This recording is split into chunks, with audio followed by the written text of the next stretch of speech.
வணக்கம். நான் உங்கள் நிசாந்தன் சார். நாங்கள் இன்றைய பார்க்க இருக்க வினாத்தாள் வடக்கு மாகாண கல்வி திணைக்களத்தினால் தரம் 9 மாணவர்களுக்காக நடத்தப்பட்ட 3ஆம் தவணை பரீட்சை 2023. இந்த வினாத்தாள் இந்த பகுதி 1 உள்ள 20 வினாக்களையும் தனியொரு வீடியோவாகவும், பகுதி 2 இருக்கிற முதலாவது கேள்வியை ஒரு தனியொரு வீடியோவாகவும் 2 வீடியோக்கள் ஏற்கனவே பதிவிட்டிருக்கு. இந்த வீடியோவில் நாங்கள் பார்க்க இருக்கிறது 2வது, 3வது, 4வது வினாக்கள் ஆகிய 3 வினாக்களையும் தெளிவாகவும் விளக்கமாகவும் பார்க்க இருக்கோம். நீங்கள் இன்னும் இந்த குறித்த 3 வினாக்களையும் செய்து பார்க்கலைன்னா கீழே டிஸ்கிரிப்ஷன் பகுதியில் லிங்க் இருக்க பிள்ளைகள் லிங்கை பயன்படுத்தி வினாத்தாளை தரவிறக்கம் செய்து பார்த்துட்டு வீடியோக்குள்ளே வாங்கும். புள்ளியிடக்கூடிய வகையில் தான் திருத்துறக்கு இருக்கிறோம். உங்களுக்கு எத்தனை புள்ளி கிடைக்குது அப்படின்றத மறக்காமல் கமெண்ட் பாக்ஸில் பதிவிடுங்க. பதிவிடும்போது உங்களோட பெயர் நீங்கள் எங்கேருந்து பார்க்குறீங்க அப்படின்றதோட எந்த வழியான எனது மாணவன் அப்படின்றதையும் மறக்காமல் பதிவிடுங்க. இந்த வீடியோ தரம் 10 என்னோட சூம் மூலமான கணித வகுப்புகளில் இணைந்து கொள்ள போகிற மாணவர்களுக்காக நடத்தப்பட்ட தரம் 9க்கான பேப்பர் கிளாஸ் வகுப்பு இந்த ரெக்கார்டிங். நீங்களோ இல்லை உங்களோட தம்பி தங்கைகளோ சூம் மூலமான கணித வகுப்புகளுக்கும் இணைந்து கொள்கிறேன்டா தாராளமாக இணைந்து கொள்ளலாம். ஒவ்வொரு பாடப்பரப்பும் தெளிவாகவும் விளக்கமாகவும் கற்பிக்கப்படும். உங்களுக்கு ஏற்படுற சின்ன சின்ன சந்தேகங்களாக இருந்தால் அதை வாட்ஸ்அப் வழியாகவும், இல்லை ஒரு பெரிய சந்தேகம் கட்டாயம் அதை சூம் கிளாஸில் தான் கலந்துரையாட வேண்டும் அப்படி என்று சொன்னால் நாங்கள் சூம் கிளாஸில் போட்டும் கதைக்கக்கூடியதாக இருக்கும். வகுப்புகளில் இணைவதன் மூலம் உங்களுக்கு கணிதத்தை தெளிவான புரிதலோடு கற்றுக்கொள்ளக்கூடியதாக இருக்கும். இதன் மூலம் தான் எனக்கு ஒரு வருமானம் கிடைக்குது. அதே நேரம் உங்களுக்கு தெளிவான விளக்கத்தோட கணிதத்தை கற்றுக்கொள்ளக்கூடியதாக இருக்கும். அது தொடர்பான விவரம் உங்களுக்கு வேணுமென்று சொன்னால் என்னட்ட நீங்கள் நேரடியாக கேட்டு கூட பெற்றுக்கொள்ளக்கூடியதாக இருக்கும். சரி, வாங்குவோம் கேள்விக்குள்ளே போவோம்.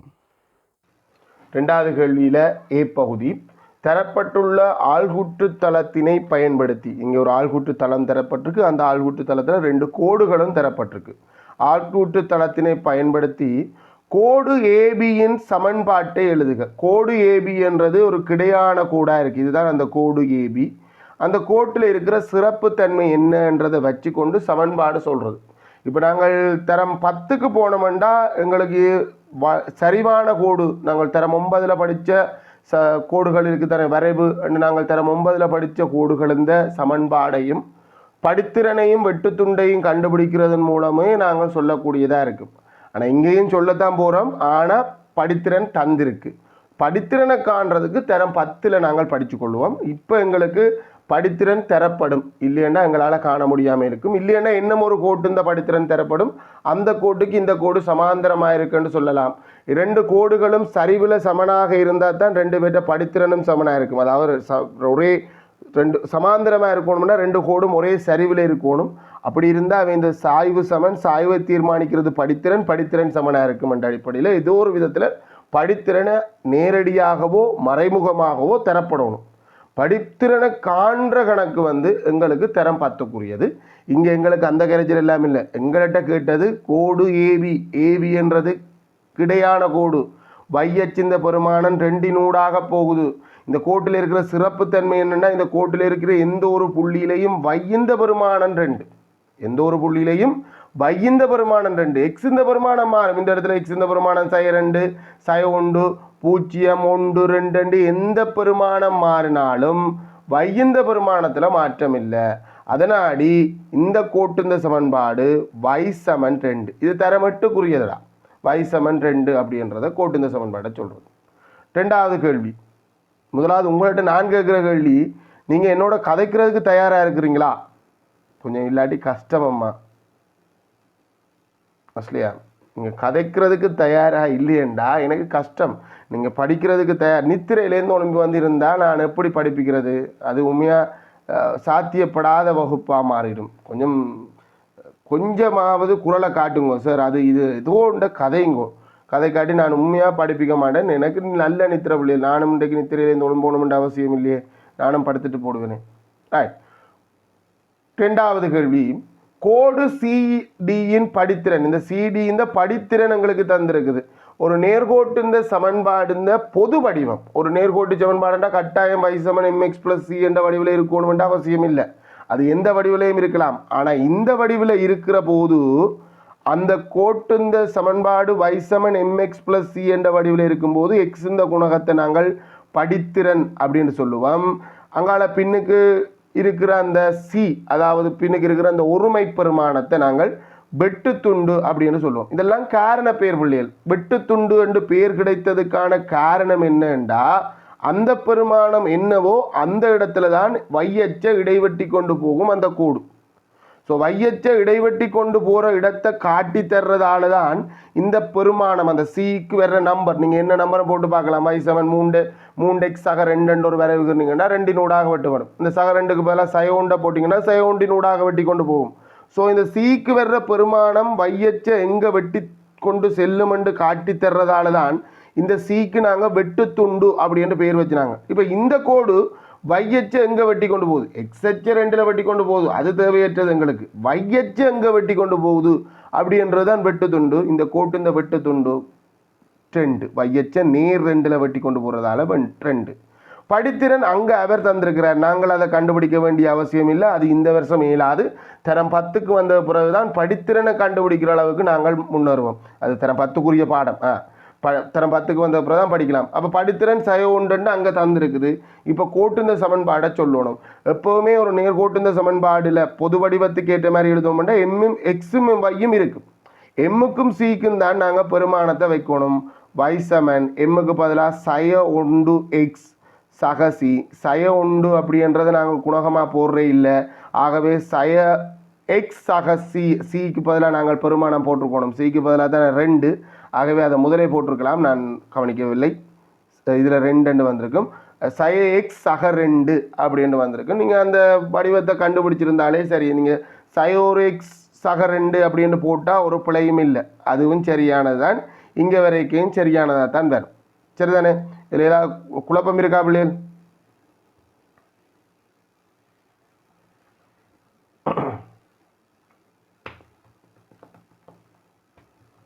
முறை 10ஆம் ஆண்டு படம் மோசமாக இருக்க போகுது கூட. என்ன கேசினி நித்திரையா? இல்லை. அப்போ சரிதானேம்மா, இந்த சமன்பாடு சொன்னாலும் ஒரு பிரச்சனையும் இல்லையே. சரி, ரைட், ஓகே, ரைட். பி பகுதிக்கு போகும் பிள்ளைகள். பி பகுதி வந்து வரைவை நாங்கள் வரைகிறது. அவரோட சார்பு இந்த சமன்பாடு தந்திருக்கு y7 2x சய உண்டு. இதுவும் y7 mx + c என்ற வடிவில் இருக்குது. கட்டாயம் ஒரு நேர்கோட்டு இந்த வடிவம்ண்டா கட்டாயம் y7 mx + c என்ற வடிவில் தான் இருக்கணுமெண்டு இல்லை. அது எந்த வடிவிலையும் இருக்கலாம். அந்த எந்த வடிவில் இருந்தாலும் எக்ஸுக்கு நாங்கள் பெருமானத்தை வச்சா வைக்கு என்ன பெருமானம் வருமன்றதை பார்த்து அட்டவணையை நிரப்ப வேண்டியதுதான். இங்கே அந்த வடிவில் இருக்கிறனாடி எங்களை வச்சுவோம். இதில் கீழே தரப்பட்டுள்ளது பூரணமற்ற அட்டவணை. இதில் ஒரே ஒரு இடைவெளி இருக்குது, அதனால தான் பூரணமற்ற அட்டவணை என்று கீழே தரப்பட்டுள்ளது. எக்ஸ் சமன் 2 ஆகும்போது வையின் பெருமானம் நாங்கள் வரைவை கீறி போட்டும் எக்ஸ் 2 இருக்கும்போது வையின் பெருமானம் என்னன்றதை கண்டுபிடிக்கலாம். இல்லை இது ஒரு எண்கோளங்கணக்கை கருதி கூட இதில் என்ன பெருமானம் வரும் என்று கண்டுபிடிக்கலாம். ஆனால் எதிர்பார்க்கப்படுவது பிரதியிட்டு கண்டுபிடிக்கப்படும். y7 10x சய உண்டு என்றது தான் சார்புந்த சமன்பாடு. இந்த சார்புந்த சமன்பாட்டில் எக்ஸுக்கு பதிலாக நான் 2 பிரதியிட்டுனேன்டா 22 வராது. 2 தர எக்ஸ் தான் 2x. ஆகவே அந்த தரவை நாங்கள் வெளிப்படுத்தி எக்ஸுக்கு பதிலாக 2 போடணும். 2 4 4 1 போனால் 3. ஆகவே எக்ஸ் 2ஆக இருக்கும்போது வையின்ற பெருமானம் 3. அதை நாங்கள் கண்டுபிடிச்சிட்டோம். முதலாவது கேள்வி. இப்போ வரைவினை அருகில் உள்ள ஆள்கூற்று தளத்தில் வரைக. இங்கே எக்ஸ் இந்த பெருமானங்கள் 1 2 3 4 5 6 எக்ஸ் இந்த பெருமானங்களுக்கான வையிந்த பெருமானம் தந்திருக்கு. ஒரு நேர்கோட்டு வரைகிறதுக்கு தாராளமாக 2 புள்ளி போதும். மேலதிகமாக பார்த்தா 3 புள்ளியே காணும். எங்களுக்கு 6 இருக்கிறது எங்களுக்கு மேலதிக வரப்பிரசாதம். நாங்கள் சரியாக தான் கீறமோன்றது தெரியும். ஆனால் இதில் ஒரு பெரிய சிக்கல் என்னென்னா, சில நேரம் இப்படி தரப்படுற ஆள்கூட்டு தளத்தின் பிரிப்புகள் அளவில் சமன் இல்லாமல் போகலாம். இது சமனாக இருக்குது அப்படின்றத நான் எடுத்துக்கொள்கிறேன். சின்ன சின்ன இடைவெளி வித்தியாசங்கள் இருக்குது. நாங்கள் ஒரு கணித கோட்டுத்தாளில் கீறுவோம்னா இன்னும் நல்லா இருக்கும். இடைவெளிகள் சமனாக இருக்கிற மாதிரி பின்பற்றி கொள்ளுங்க. 2 அச்சுக்களும் இடைவெற்ற இடம் உற்பத்தி 0, 2 பேருடைய 0. ரைட். இப்போ எக்ஸ் இந்த பெருமானம் சய 2 இருக்கும்போது வையிந்த பெருமானம் சய 5. எக்ஸ் இந்த பெருமானம் சய 2, வையிந்த பெருமானம் சய 5. ஸோ இந்த இடத்துல புள்ளி குறிக்கிறதுக்கு மொத்தம் 3 வழி இருக்குது பிள்ளைகள். நான் பழைய முறையை குறிக்கிறேன், புள்ளி வச்சு வட்டம் போடுறது. இது ஆகலும் பழைய முறை, புள்ளி வச்சு வட்டம் போடுற முறை. இப்போ 2 முறை பின்பற்றப்படுது. ஒன்று புள்ளடி போடுறது, இந்த க்ராஸ் அடையாளம் போட்டு இந்த இடத்துல புள்ளி இருக்குது அப்படின்றத பாயிண்ட் பண்ணி காட்டுறது. 2வது இப்போ கணனி முறைக்கு வந்த பிறகு கணனியின் உதவியோடு செய்யும்போது அது புள்ளியை கொஞ்சம் பெருசாக டார்க்காக போடுது. புத்தகத்தில் இருக்கிறது இப்படி தான் இருக்குது.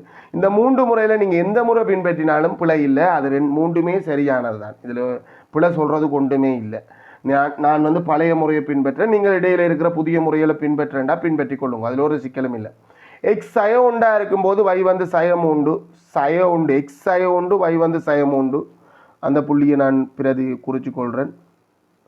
அதே மாதிரி எக்ஸ் வந்து பூஜ்ஜியமாக இருக்கும்போது y வந்து சய உண்டு, அப்படி நேர்கோட்டில் வரும்.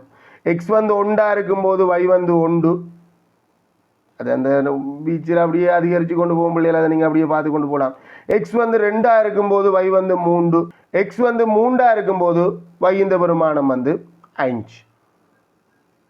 இவ்வளவு நேர்கோட்டில் இருக்கிறத நாங்கள் காணலாம். அந்த நேர்கோட்டை கண்டுபிடிக்கிறதோட மட்டும் இல்லை, அடிமட்டத்தை வச்சு தெளிவாக இணைச்சி நீட்டி விடணும். ஏனெண்டா அந்த குறித்த புள்ளிகளோட மட்டும் அந்த விஷயம் முடிஞ்சிடாது, நீளமாக நீட்டி விடணும். எனக்கு நேர்கோடை வந்து கையால் கீறும்போது சின்ன வளைவுகள் வரும், அதை ஓரளவுக்கு அட்ஜஸ்ட் பண்ணி கொள்ளுங்க. சில நேரம் உங்களுக்கும் நேராக வராமல் இருக்கலாம், ஏனெண்டா இது ஸ்கேன் பண்ணப்பட்ட பிடிஎஃப் தானே. சில நேரம் நீங்கள் ஸ்கேன் பண்ணின பிடிஎஃப்பை நீங்கள் நேராக அந்த புள்ளிகள் ஸ்கேன் பண்ணப்படாமல் இருந்திருக்கலாம்.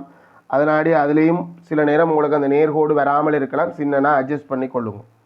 சரியான பேப்பரில் நேராக கீறக்கூடியதாக இருந்தது, இந்த பேப்பரில் கீற முடியாமல் இருந்திருக்கலாம், அதை நானும் சொல்ல வர்றேன். ரைட், வரைக 2வது கேள்வி வரைஞ்சாச்சு. 3வது கேள்வி y 2x 1 எனும் கோட்டின் படித்திறன் வெட்டு துண்டை காண்க. வரைவிலேருந்து இல்லை, வரைவிலேருந்து படித்திறன் வெட்டு துண்டு காண்றதுக்கு நாங்கள் இன்னும் படிக்கல. எங்களுக்கு சார்ந்த சமன்பாட்டிலேருந்து படித்திறன் வெட்டு துண்டை காண்றதுக்கு தான் படிச்சுக்கோம். இந்த சார்ந்த சமன்பாடு y mx + c என்ற வடிவில் இருக்கா அப்படின்றத பார்க்கணும். இருந்தால் நாங்கள் படித்திறன் வெட்டு துண்டை சொல்லலாம். ஒருவேளை இல்லையண்டா அப்போ என்ன செய்யலாம் சார்ண்டா, எழுவாய் மாற்றம் செஞ்சு y mx + c என்ற வடிவுக்கு மாற்றணும். சரி, முதல்ல இது இந்த படித்திறன் வெட்டு துண்டை கதைச்சிட்டு எழுவாய் மாற்றம் செய்கிற சமன்பாடு எப்படி மாற்ற வேண்டும் அப்படின்றதை சொல்கிறேன். இது இந்த சமன்பாடு y mx + c என்ற வடிவுக்கு ஏற்றா போல இருக்கு. இந்த கோட்டு இந்த சமன்பாடு y mx + c என்ற வடிவுக்கு ஏற்றா போல இருக்கு. ஏனெண்டா முதலாவது y சமன்பாட்டுக்கு முன்னால் y மட்டும்தான் இருக்கு, 2வது எக்ஸ் சார்பான உறுப்பு, 3வது ஒருமை, அதாவது எக்ஸோ வையோ தங்கி இல்லாத ஒருமை சார்பான உறுப்பு. இதில் எக்ஸ் இந்த குணகம்தான் படித்திறன். ஆகவே படித்திறன் எம் என்னும் போடலாம். எம் என்றால் படித்திறன் என்ற குறியீடு வடிவமும் மாறிட்டு, ஆகவே எம் வந்து 2, படித்திறன் 2. அங்கால இருக்கிற அந்த ஒருமை வந்து வெட்டு துண்டா இருக்கும். சி வந்து ஒண்டில்லை, சய உண்டு, குறியீடோட போடணும், குறி முக்கியம், சய உண்டு. ரைட், நான் உங்களுக்கு என்ன மட்டும் சொன்னால், இந்த கோட்டு சமன்பாடு கட்டாயம் y mx + c என்ற வடிவில் இருக்கணும் இல்லை. சில சந்தர்ப்பத்தில் இப்போ உதாரணத்துக்கு எக்ஸ் சக y 10, இதுவும் சார்பு தான். எக்ஸ் மாற மாற y மாறியே ஆகணும், இல்லையண்டா 10 வராது. இப்போ எக்ஸ் வந்து 2 போட்டோம்னா y வந்து 8 இருக்கணும், அப்போ தான் 10 வரும். எக்ஸ் வந்து 3 போட்டோம்னா yக்கு 7 இருக்கணும், அப்போ தான் 10 வரும். ஸோ எக்ஸ் மாறினா y மாறும், எக்ஸில் y தங்கி இருக்கு. ஆனால் இப்போ இந்த கோட்டு இந்த சமன்பாடு y mx + c என்ற வடிவுக்கு ஏற்றா போல இருக்கும்டா இல்லை. அப்போ எப்படி மாற்றுறது? எழுவாய் மாற்றம். அதுக்கு தான் தனி ஒரு பாடம் படிச்சுனாங்க.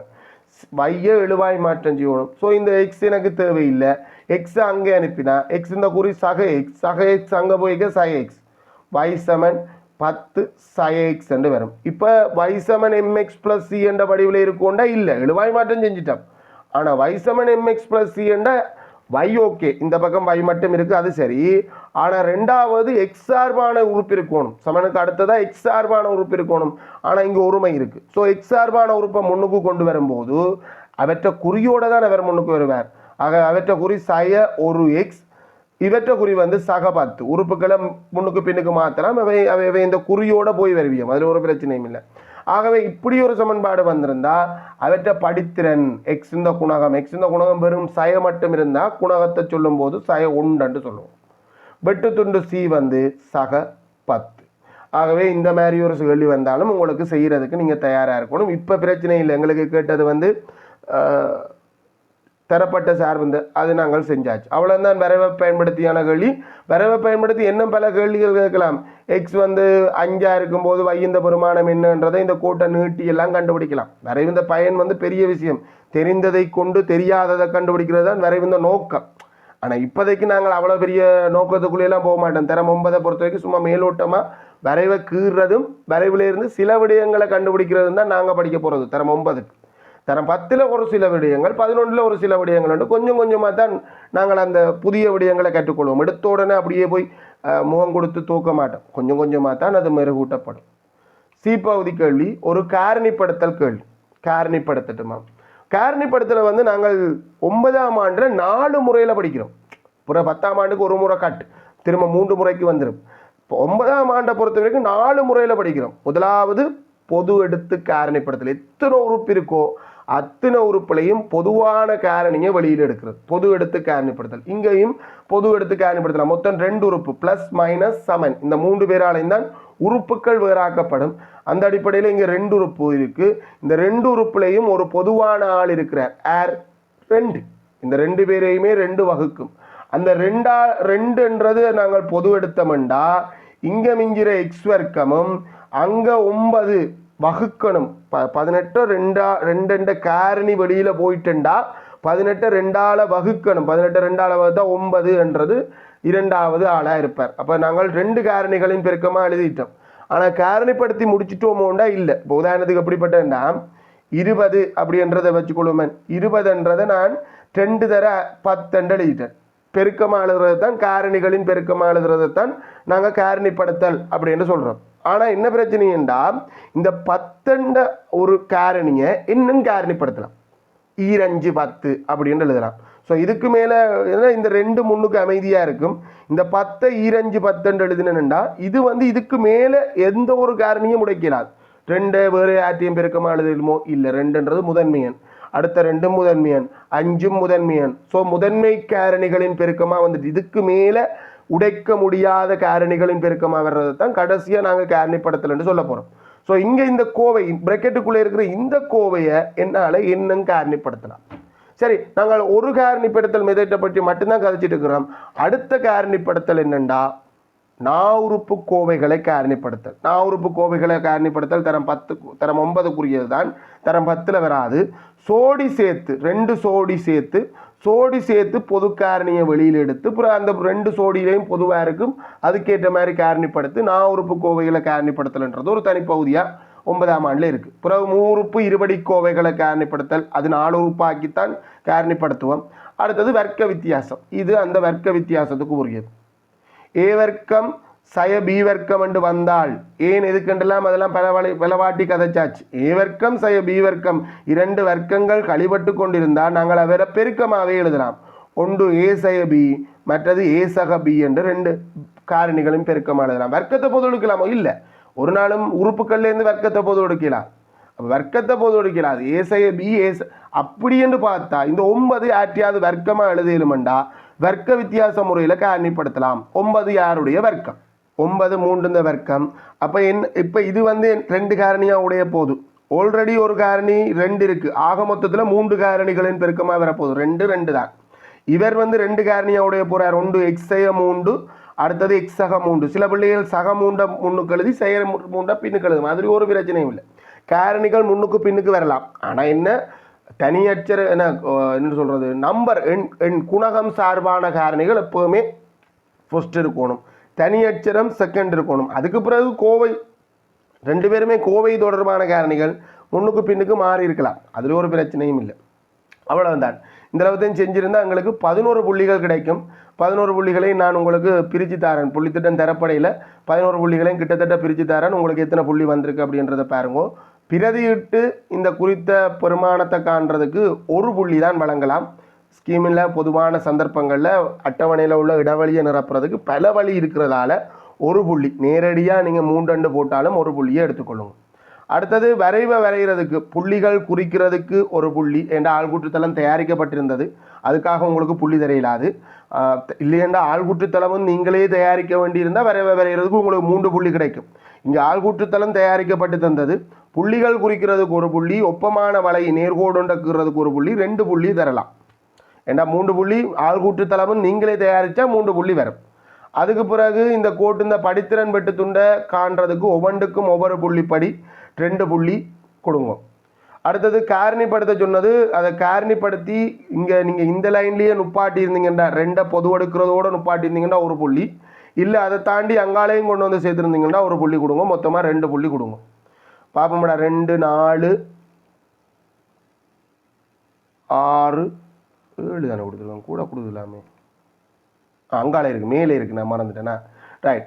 அதே மாதிரி இந்த கோட்டு இந்த சமன்பாடு சொல்கிறதுக்கு எங்களுக்கு முழுமையான புள்ளி கொடுக்கலாம், 2 புள்ளியும். அடுத்தது இந்த கோட்டு இந்த சமன்பாடை கண்டுபிடிக்கிறதுக்கு 2 புள்ளியுமா, மொத்தம் 11 புள்ளிகளுக்கு, 10 இல்லைடா 11 புள்ளிகளுக்கு உங்களுக்கு எத்தனை புள்ளி வந்தது அப்படின்றத போடுங்க. இனி வருங்காலங்கள் இந்த வினாத்தாள்கள் சில மாகாணங்களில் ஏற்கனவே 12க்கு 5 வினா, எந்த 5 வினாவையும் சாய்ஸ் பண்ணக்கூடிய மாதிரி வந்துடுச்சு. கட்டாயம் முதலாவது கேள்வி கட்டாயப்படுத்தி இல்லை, எந்த கேள்வியிலே நீங்கள் சாய்ஸ் பண்ணலாம். 12 புள்ளிகள் உள்ள 5 வினாக்கள் இருக்கிற மாதிரி வருது. அது இன்னும் கொஞ்சம் நல்லது தான். இந்த கேள்வி வந்து இப்படி இருக்குது, எங்களுக்கு வந்தது இந்த மாதிரி இருக்குது. உங்களுக்கு 11க்கு எத்தனை வந்திருக்கு அப்படின்றத பதிவிடுங்க. 3வது வினா அமைப்பு தொடர்பான வினா. இந்த அமைப்பு தொடர்பான வினாவில் சில பிள்ளைகளுக்கு இருக்கிற ஒரு பெரிய சிக்கல் என்னென்னா, நாங்கள் மேலே இருக்கிற கேள்விகளுக்கு ஒரு செகண்ட் பார்ட் வினாவா ஒரு ஆன்சர் சீட்டில் விட கொடுக்கும்போது 1 by 1 கொடுப்போம். முதலாவது கேள்விக்கு இன்ன விட, 2வது கேள்விக்கு இன்ன விட, 3வது கேள்விக்கு இன்ன விட என்று நாங்கள் தனித்தனியாக கொடுப்போம். ஆனால் இந்த வினாவுக்கு அப்படி இல்லை. ஒன்றுக்கு மேலே ஒன்றா சொல்லப்படுற செயற்பாடுகளை நாங்கள் ஒரே படத்தில் செஞ்சு அப்படியே கம்ப்ளீட் பண்ணுறது தான் இந்த கேள்வி. இதில் சில பிள்ளைகள் என்ன நினைக்குது தவறுதலாண்டா, முதலாவது வினாவுக்கு ஒரு முக்கோணம் கீறினா 2வது வினாவுக்கும் திரும்ப அந்த முக்கோணம் கீறி திரும்ப அதில் சொல்லப்பட்ட விடயத்தை செய்யும். திரும்ப 3வது வினாவுக்கு திரும்ப ஏற்கனவே 2 வினாவில் செஞ்ச வேலையை திரும்ப கீறி அப்படி ஒவ்வொரு வினாவாக நாங்கள் சமர்ப்பிக்க வலிக்கிடும் போது நேரமும் போயிடும். அடுத்தது முதல் கட்டம் சரியாக செஞ்சு 2ஆம் கட்டமும் சரியாக செய்வோமோ அது சொல்லி கொண்டு இல்லை. ஸோ தவறு வர்றதுக்கான வாய்ப்பு இருக்குது. இந்த வினாவை சமர்ப்பிக்கிறதுக்குன்ற ஒரு முறை இருக்குது. அதை நாங்கள் சரியாக முதல்ல புரிஞ்சு கொள்ளணும். இந்த வினாவை எப்படி கொடுக்கணும்டா, ஒன்றன் பின் ஒன்றாக அந்த கேள்வியிலேயே செஞ்சு கொண்டு போகிறது. நாங்கள் இதை வந்து வேறு ஒரு செகண்ட் பார்ட் கேள்வி மாதிரி 1 by 1 விட கொடுக்கணும் அப்படின்ட்டு இல்லை. வினா இலக்கம் 3 நாங்கள் நேரடியாக கேள்விக்கு வர போகிற பிள்ளைகள் நான் என்னால் ஒரு கொப்பித்தாள்லையோ இல்லை ஒரு ஒயிட் சீட்லேயோ கீறி காட்டியில் அது என்னென்னா இங்கே கவராயங்கள் அதுகள் எல்லாம் தேவைப்படுறதால நான் இந்த ஒரு ஆப் ஒன்றை பயன்படுத்துகிறேன். நீங்கள் கவராயம் பயன்படுத்தி நீங்கள் இதில் எனக்கு கீறி கொண்டு வாங்கும். ரைட்.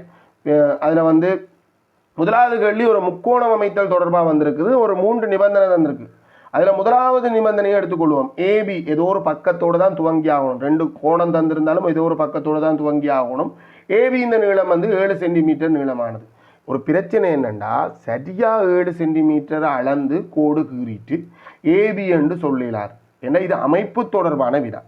இப்போ நாங்கள் சாதாரணமாக ஒரு அளவிடைப்பட கேள்வி நாங்கள் பார்த்தோம்னா சரியாக 7 சென்டிமீட்டரை கீறி போட்டு 7 சென்டிமீட்டர் ஏபி என்று குறிச்சிட்டு போகலாம். அளவிடைப்படம் என்ற பின்னால் கடைசி பாடம் அப்படி நாங்கள் குறிச்சிட்டு போகலாம். அப்படி குறிச்சிட்டு போகிறதுக்கு இது அமைப்பு.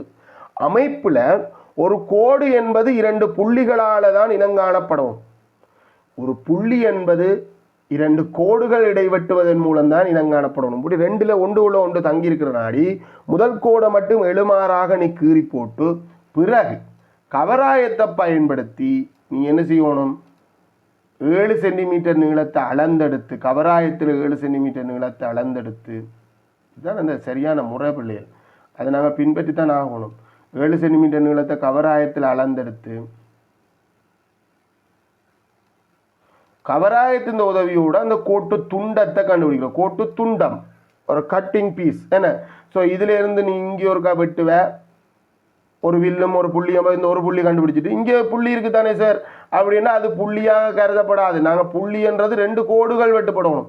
ஸோ இங்கேருந்து போய் அந்த வில் வெட்டினா தான் அந்த கோடு வெட்டுப்படும். கோடுன்னா நேர்கோடாக இருக்கணும் இல்லை, ஒரு நேர்கோடு ஒரு வளைகோடு இல்லை 2 நேர்கோடு இல்லை ஒரு 2 வளைகோடு புள்ளி இனங்காணலாம். இப்போ 3வது புள்ளி கண்டுபிடிக்கிறதுக்கு 2 வளைகோடுகள் இடைவெட்ட போகுது.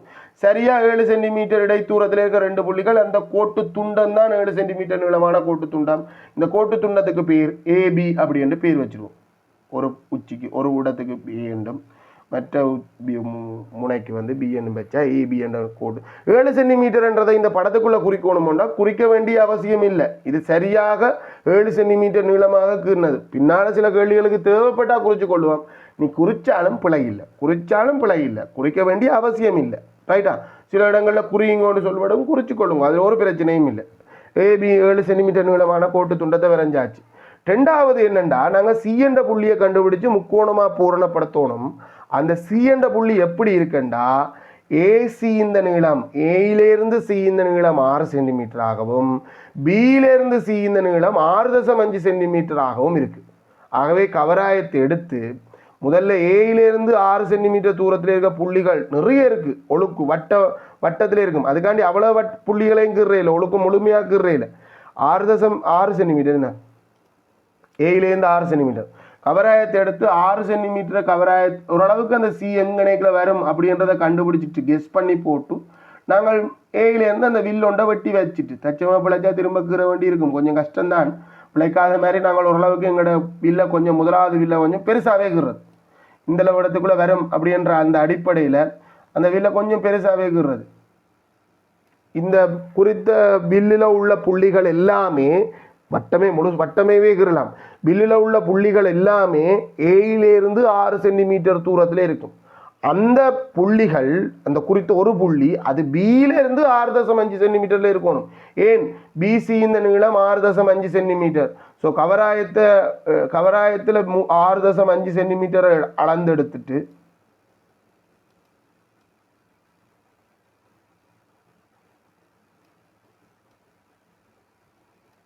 6.5 சென்டிமீட்டர் அளந்தெடுத்துட்டு பியிலிருந்து நாங்கள் ஏற்கனவே கீறின அந்த வில்லுக்கு குரோஸ் பண்ணி ஒரு வில்லை வெட்டுறது. அந்த ரெண்டு பேரும் எங்கே வெட்டுறியமோ அந்த இடம்தான் சி. அதாவது அந்த குறித்த புள்ளி இந்த வில்லையும் இருக்குது, அந்த வில்லையும் இருக்குது. ஸோ இந்த ஏயிலேருந்து 6.5 சென்டிமீட்டர்லேயும் இருக்கும், ஏயிலேருந்து 6 சென்டிமீட்டர்லேயும் இருக்கும், பியிலேருந்து 6.5 சென்டிமீட்டர்லேயும் இருக்கும். ஸோ இந்த புள்ளி தான் அந்த குறித்த புள்ளி சி.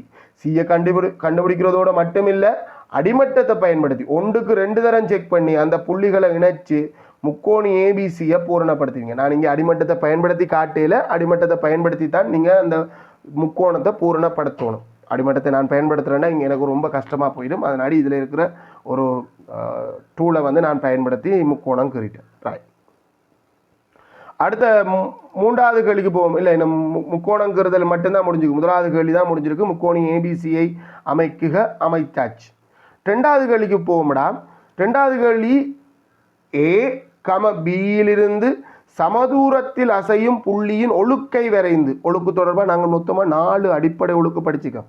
ஆனால் ஒழுக்குகள் பல இருக்குது. அதில் இந்த ஒழுக்கு என்னண்டா, ஏ பியில் இருந்தண்டா ஏ என்றது ஒரு புள்ளி, பி என்றது என்ன ஒரு புள்ளி. அப்போ 2 புள்ளிகள்ல இருந்து 2 நிலையான புள்ளிகள் இருக்குது. ஏ என்ற ஒரு புள்ளி இருக்குது, பி என்ற ஒரு புள்ளி இருக்குது. நாங்கள் அங்கே படத்துக்கு வருவோம், படத்தில் வச்சு யோசிக்கிறது பிற வைப்போம். ஏ பியிலிருந்து சம தூரத்தில் 2ல இருந்தும் ஒரே அளவு தூரம், மாறா தூரம் கிடையாது. மாறா தூரம் முதலாவது ஒழுக்கு. இது சம தூரத்தில். இப்போ நான் உதாரணத்துக்கு இதில் ஒரு புள்ளி எடுத்தேன்னா அது ஏக்கு கிட்ட, நீங்களே சொல்லுவீங்க. இவ்விடத்தில் ஒரு புள்ளி எடுத்தேன்னா அது பிக்கு கிட்ட, நீங்களே சொல்லுவீங்க. நீங்கள் இவ்விடத்தில் ஒரு புள்ளி எடுத்தால் நீங்கள் சொல்லுவீங்க ஏக்கும் பிக்கும் ஓரளவுக்கு சார் கிட்டத்தட்ட சமனான தூரத்தில் இருக்குது. அப்படி சமனான தூரத்தில் நிறைய புள்ளிகள் இருக்குது. அவ்வளவு புள்ளியையும் ஒன்றோடு ஒன்று ஜாயிண்ட் ஆக்கும் போது அப்படியே கிடண்டு ஒன்றுக்கு பின்னால் ஒன்றா அடிக்கினா லைன்னு சொல்லுவோம். ஏன்னா அப்படி லைனாக வரும். அந்த லைன் தான் கோடு. லைன்ன்றது ஆங்கிலம், கோடுன்றது தமிழ். ஸோ அந்த கோடு அப்படியே நாங்கள் இணைத்தோம்டா அந்த கோடு எப்படிப்பட்டதாக இருக்குமெண்டா ஏபி என்ற கோட்டு இந்த செங்குத்திருகூராக்கியாக இருக்கும். ஸோ இதில் இங்கே சொல்லப்படுவது என்னத்தை, ஏபி இந்த செங்குத்திருகூராக்கி அமைங்கோன்றது தான் மறைமுகமாக சொல்லப்படுது. ஏ பியிலிருந்து சமதூரத்தில் அசையும் புள்ளியின் ஒழுக்கை அமைத்து அது பக்கம் ஏபியை சந்திக்கும் புள்ளியை எக்ஸ் என குறிக்க முதல்ல அமைப்போம். அதுக்கு பிறகு அங்காள வருவோம். ஏயிலேருந்தும் பியிலேருந்தும் சமதூரத்தில் இருக்கிற புள்ளி என்றா ஏயிலேருந்தும் பியிலேருந்தும் சமதூரத்திற்கு 2 புள்ளியை கண்டுபிடிக்கிறதுக்கு கவராயத்தை பயன்படுத்தி கொஞ்சம் கிட்டணைகள் எடுப்போமா. 2 இடத்துல மேலையும் வெட்டுறேன், அதே ஆரையோடைய வெட்டோன்னு இல்லை. பியிலேருந்து மேலேருந்து சமனான தூரத்தில் இருந்தால் சரி. இங்கேயும் வெட்டுறேன், அங்கேயும் வெட்டுறேன். வெட்டிட்டு அதே மாதிரி ஏயிலேருந்தும் வெட்டுறேன் என்ற ஒரே அளவு தூரத்தில் சமனான தூரத்தில் இருக்கணும். இப்போ இது பிழைச்சி போச்சுன்னா ஸோ கொஞ்சம் ஆரையை கூட்டக்கூடியதாக கூட்டுவோம். ஏன்னா கொஞ்சம் குறைஞ்சி போச்சு.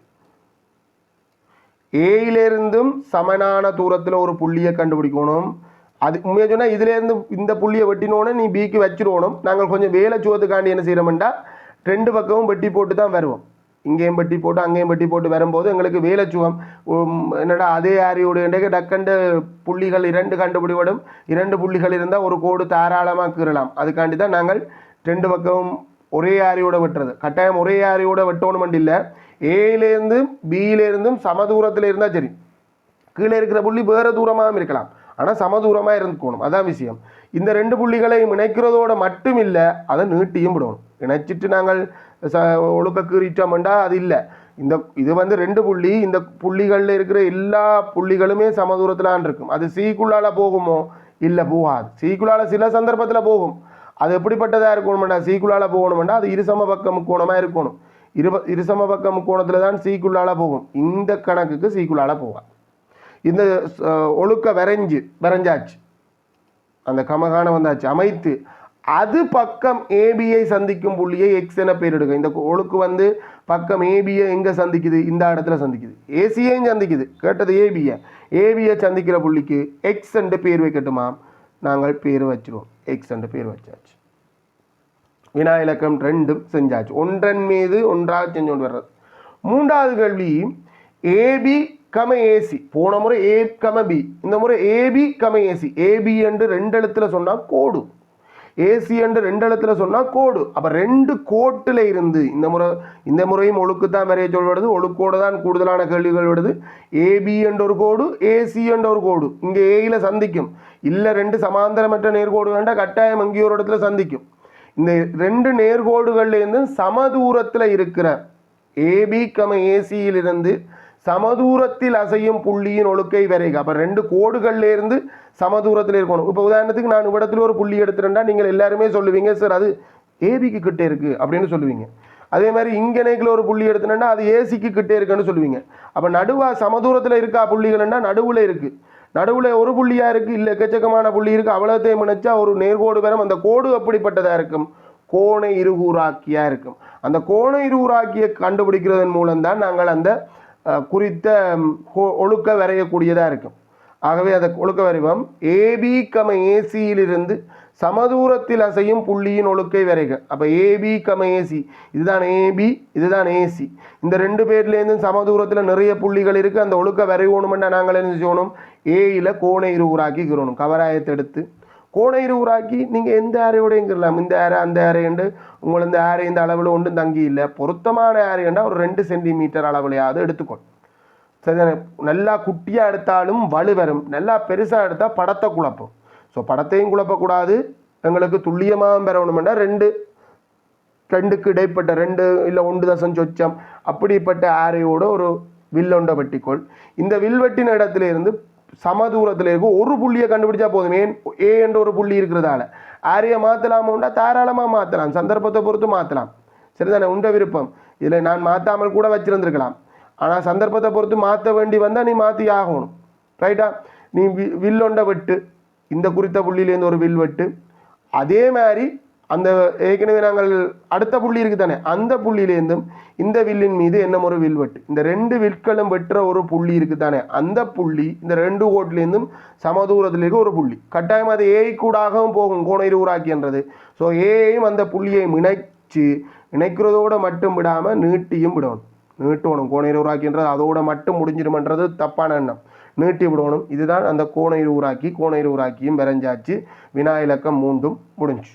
ரைட். வினா இலக்கம் 4, இவ்விரு ஒழுக்குகளும் சந்திக்கும் புள்ளியை ஓ என பெயரிடுக. நாங்கள் வினா இலக்கம் 2லையும் வினா இலக்கம் 3லையும் வரைஞ்ச ஒழுக்கு செங்குத்து இருகூறாக்கியும் இந்த கோண இருகூறாக்கியும் சந்திக்கிற இந்த குறித்த புள்ளிக்கு ஓ என்று பேர் வைக்கட்டுமா? அதுக்கு மேலே எழுதலாது தானே, அப்படி எழுதுறதும் கூடாது. ஸோ நாங்கள் கொஞ்சம் தள்ளி வேறு ஒரு இடத்துல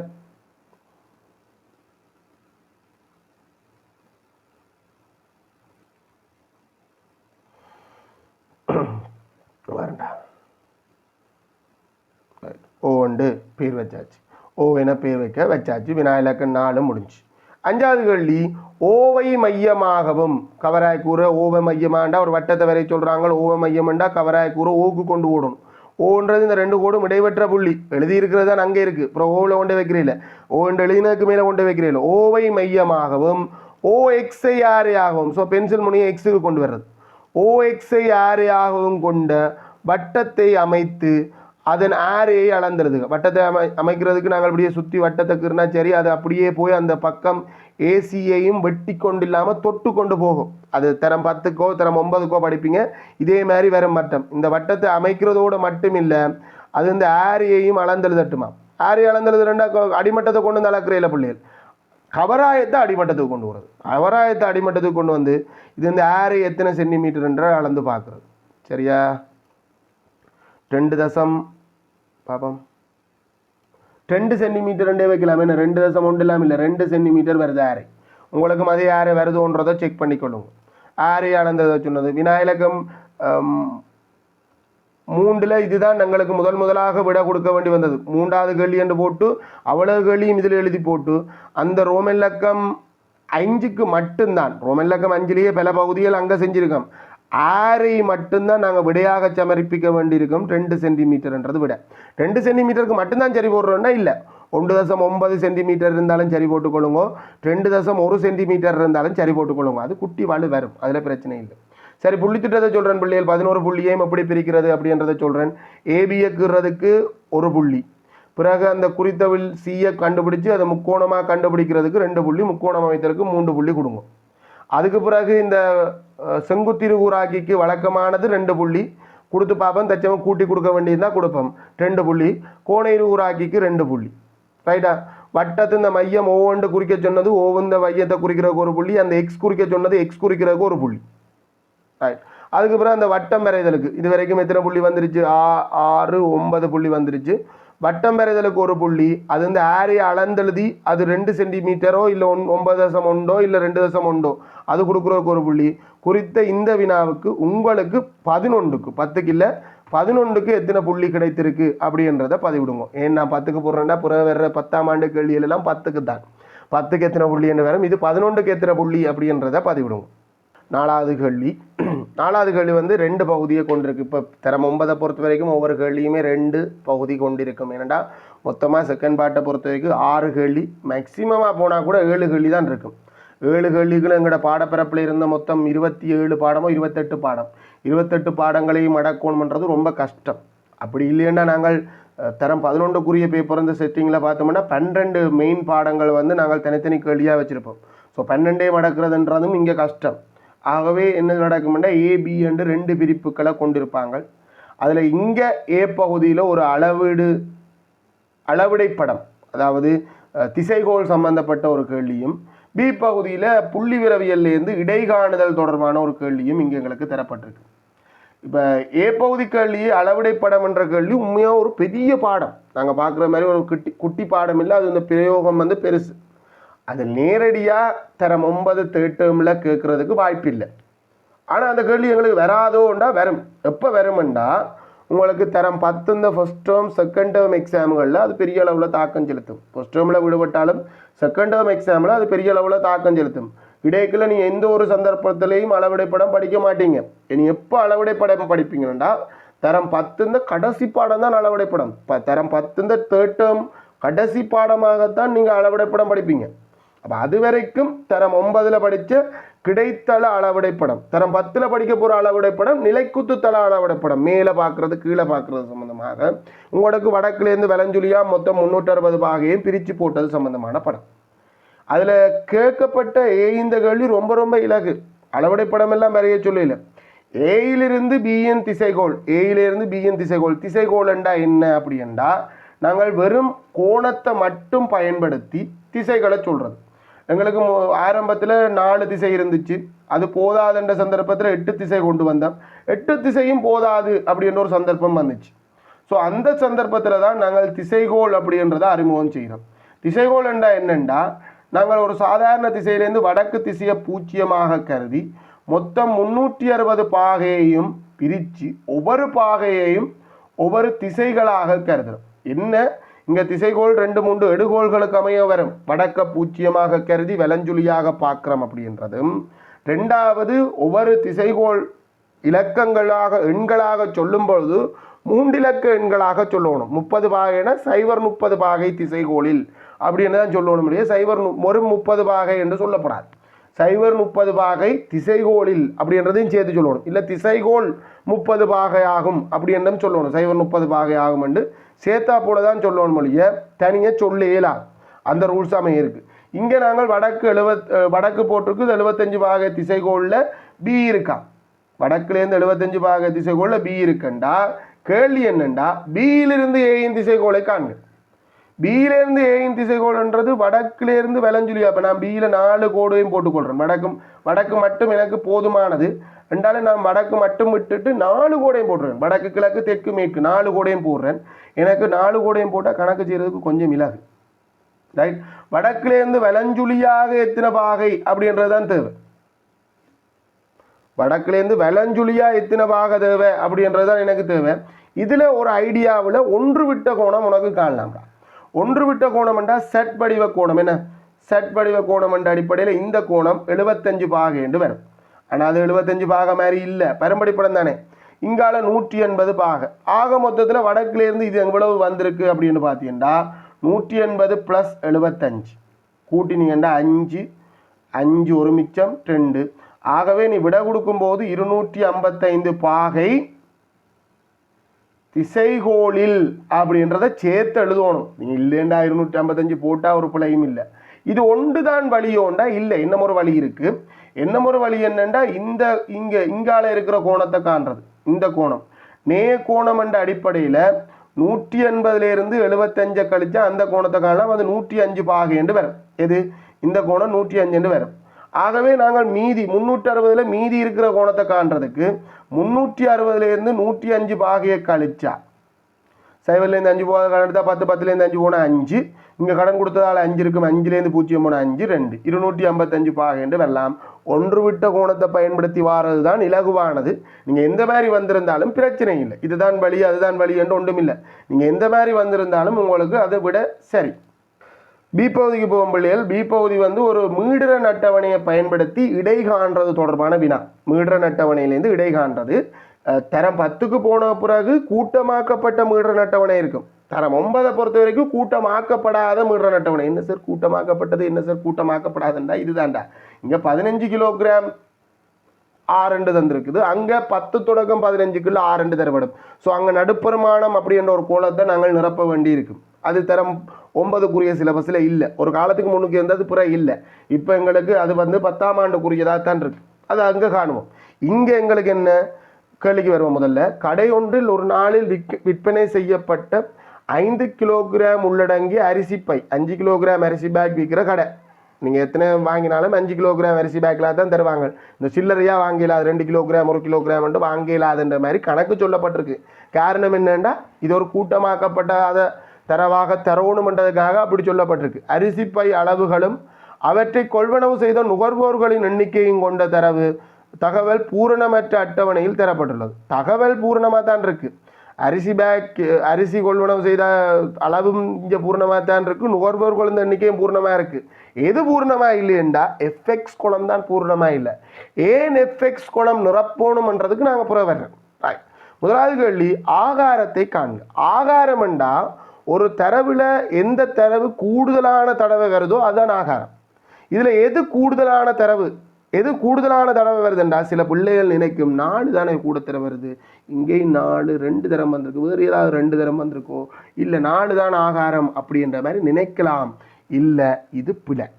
ஆகாரம் எது அப்படின்னு சொன்னால் அதிக இது தரவுகள் மொத்தம் எத்தனை தரவு இருக்குன்னு சும்மா கேட்குறேன் உங்கள்கிட்ட.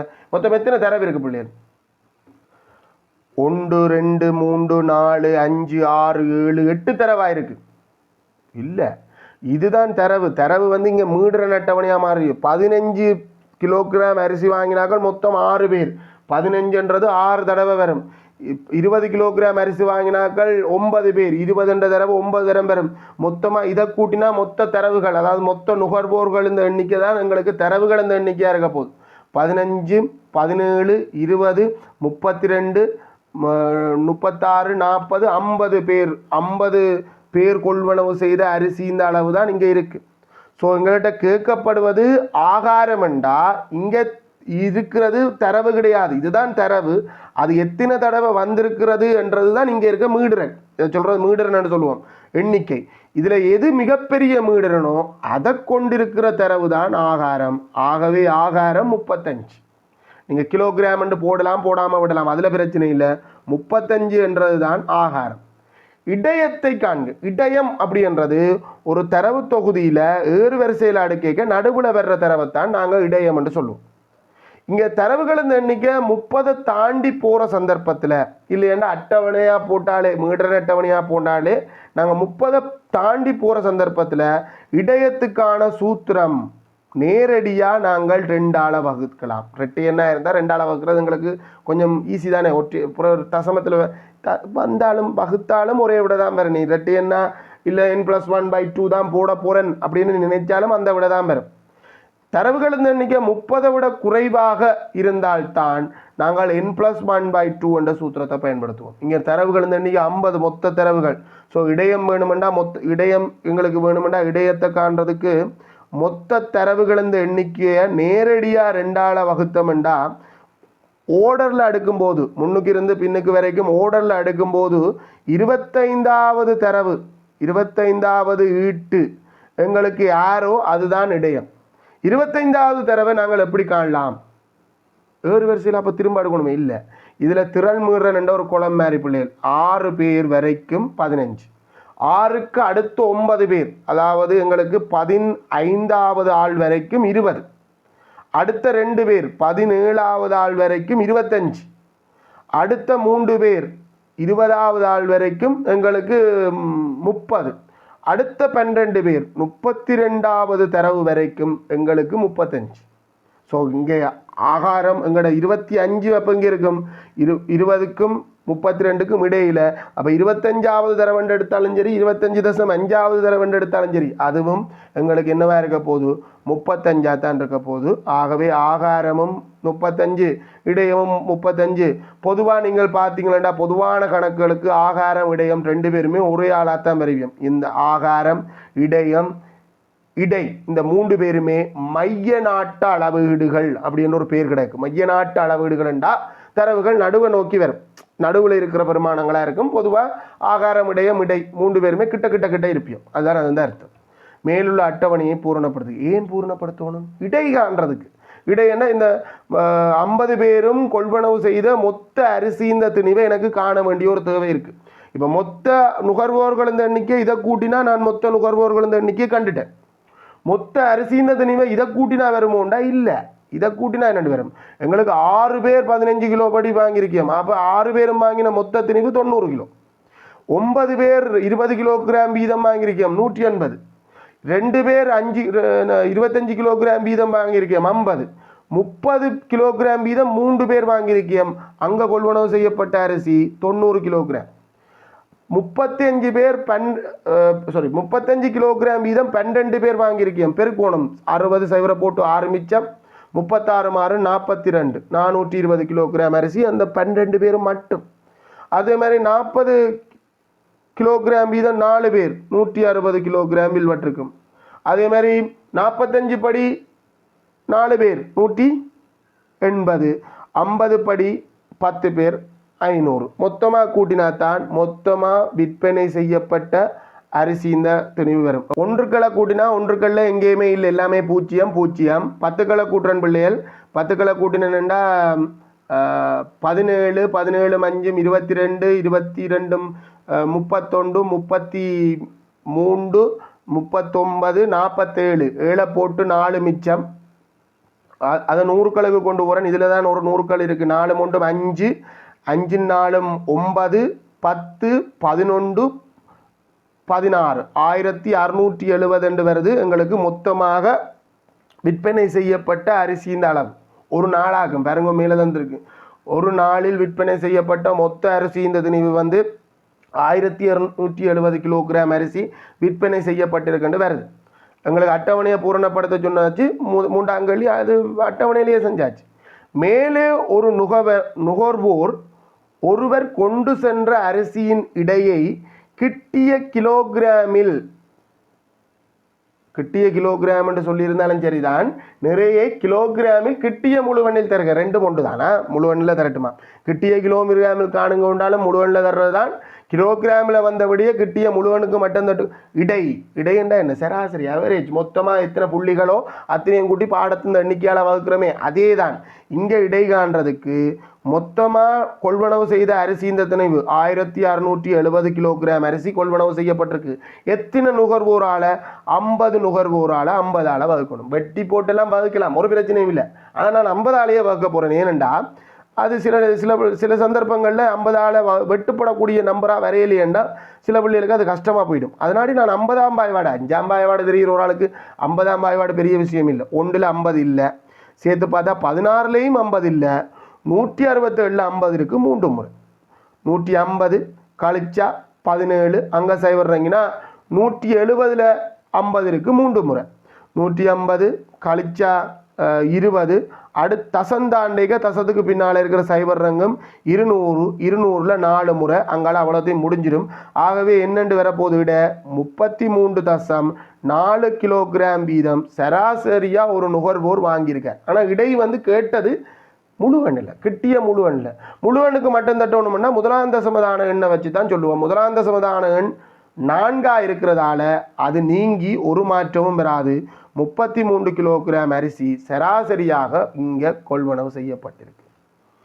அப்போ இதை வச்சுக்கொண்டு நாங்கள் நாளைக்கு என்ன எதிர்வு கூறலாமெண்டா, இன்னும் ஒரு நாளில் 80 நுகர்வோர் வர்றியமெண்டா 80 நுகர்வோருக்கும் 33 கிலோகிராம் அரிசி வீதம் எத்தனை தேவை என்றதை நாங்கள் எதிர்வு கூறக்கூடிய மாதிரி இருக்கும். அதுக்கு தான் நாங்கள் இடையை பயன்படுத்துவோம். ஆனால் இந்த கேள்வி அதோட முடிஞ்சுது. இந்த கேள்விக்கு நான் புள்ளித்திட்டம் சொல்கிறேன் பிள்ளையே, நீங்கள் புள்ளிகளை குறித்து கொள்ளுங்க. இந்த திசைகோள் கண்டுபிடிக்கிறதுக்கு சொல்லணும், விடயமும் 35 தான் வருது. அது 35 தாண்டா சேர்ந்து வந்துட்டுதா, அது எழுதும்போது அது ஜாயிண்ட் ஆகிட்டு, அது இந்த அப்பு இந்த பிரச்சனை 35. சரி, ஓகே, நான் புள்ளித்திட்டம் சொல்லிடுறேன் பிள்ளைகள், இதில் கவனித்து கொள்ளுங்க. இந்த திசைகோள் கணக்குக்கு நான் ஒட்டுமொத்தமாக 3 புள்ளி தாரேன். 105 பாகை என்றதை ஒருவேளை இதில் குறிச்சிருந்தால் அதுக்கு ஒரு புள்ளி கொடுங்க. ஆனால் 105 பாகைப்படியே சரியோண்டா இல்லை. திசைகோள் 255 பாகைன்றதை கண்டுபிடிக்கிறது தான் மெயின். ஸோ இதில் 105 பாகையோ இல்லை ஒன்று விட்ட கோணம் என்ற அடிப்படையில் 75 பாகையோ அந்த ஐடியாவை சரியாக பின்பற்றுறீங்க. ஆனால் விடையத்தான் சரியாக கொடுக்கல. 105 பாகை என்றாலோ இல்லை கீழே ஒன்று விட்ட கோணத்தின் அடிப்படையில் 75 பாகையோ, இந்த ரெண்டில் ஒரு விடை இருந்தால் ஒரு புள்ளி வரும். ஆனால் விடை இருந்தால் தான் முழுமையான புள்ளியும் பெறும். ஒட்டு மொத்தத்தில் 3 புள்ளியும் பெறணுமெண்டா விடை சரியாக இருக்கணும். 255 பாகை இருந்தாலே போதும். ஆனால் சரியாக சொல்லணுமெண்டா திசைகோளில் என்றதை சேர்த்து சொல்லணும், இல்லை திசைகோள் 255 பாகை என்றதை சொல்லணும். சரி, அது 3 புள்ளி கொடுக்கப்பட்டிருக்கு. அட்டவணையில் உள்ள இடைவெளிகள் புறதான நிரப்ப சொன்னது. ஆகாரங்கான்றதுக்கு நீங்கள் 2 புள்ளி கொடுங்க, இடையங்கான்றதுக்கு 2 புள்ளி கொடுங்க. ஆகாரங்கான்றதுக்கு 2 கொஞ்சம் கூடி போச்சு பாருண்டா, ஆகாரங்கான்றதுக்கு 1 புள்ளி கொடுங்க. ஆகாரத்துக்கு 1 புள்ளி போதுமானது. ஏன்னா அது நேரடியாக சொல்கிறது. இடையங்கான்றது நேரடி இல்லை, இடையத்துக்கு கொஞ்சம் வேலை இருக்குது, அது செஞ்சு தான் இடையங்கண்டிருப்பீங்க. அட்டவணையில் உள்ள இடைவெளிகளை நிரப்புறதுக்கு 4ம் சரியாக இருந்தால் அரை வீதம் உங்களுக்கு 2 புள்ளி கொடுங்க. அதே மாதிரி மொத்தம் சிக்மா எஃப்எக்ஸும் சிக்மா எஃப்க்குமாக அது அரை வீதம் 1 புள்ளி கொடுங்க. மொத்தமாக அட்டவணைக்கு உங்களுக்கு 3 புள்ளி வரும். ரைட். அப்புறம் அதை பயன்படுத்தி இடை காண்றதுக்கு நீங்கள் 2 புள்ளி கொடுங்க. நான் நினைக்கிறேன் 1 புள்ளி என்ன கிடக்குன்னு நினைக்கிறேன். அதை அப்போ இந்த சிக்மா எஃப்க்கு 1 புள்ளியை போட்டு கொடுங்க. மொத்தமாக இந்த குறித்த வினாவுக்கு 11க்கு உங்களுக்கு எத்தனை அப்படின்றத பதிவிடுங்க. 11க்கு போடுறது புள்ளி திட்டம் போடுறது பிள்ளைகள் எல்லாருக்கும் ஒரே மாதிரி புள்ளி வரணுமென்ற கூற மொழிய இந்த மாதிரியே தான் இருக்கணுமென்று கட்டாயம் இல்லை. ஆளுக்கால் வேறுபடும், இடத்துக்கிடம் வேறுபடும். சரிதானே? கிட்டத்தட்ட இதே புள்ளிக்கு கிட்ட வரும் அப்படின்றது தான். எல்லாரும் ஒரே மாதிரியே திருத்தப்படணுமென்றதுக்காக தான் புள்ளித்திட்டம். இது சரியான புள்ளித்திட்டத்தை பார்த்து நான் புள்ளி சொல்லல, விடைகள் எல்லாம் விளக்கங்கள் எல்லாம் சரி. ரைட்.